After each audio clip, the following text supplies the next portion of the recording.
How and when will General Kelly resign?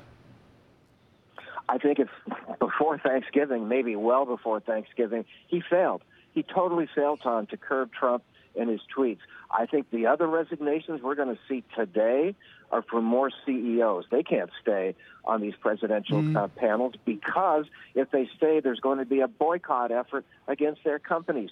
So I think you're going to see a mass exodus of CEOs within hours. Greg, this is the first time I've asked this on air, and I say this with a legacy that you and I know from 1973 and 1974.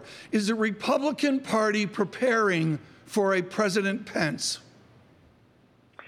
I think in private many are. I think people who are well-regarded, like Paul Ryan, Mitch McConnell, Orrin Hatch, for God's sake, of course they have to be thinking about something like that. I mean, you cannot very fine people both sides. There are not fine people who go to Nazi rallies. I'm sorry.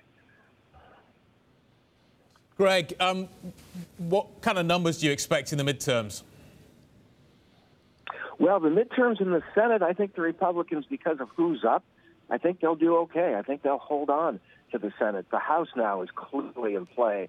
I think everybody who even is possibly vulnerable on the Republican side is going to have to run away from Trump. So where's the agenda? Where's tax reform? Where's infrastructure? Yesterday was meant to be about infrastructure. Where do those policies go? Are they toast now at this point?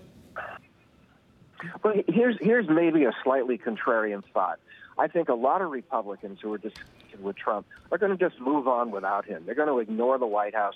They're going to move on their own issues. They'll move on tax reform. They might move on infrastructure. But if we get anything, we'll get it in spite of Trump, not because of him.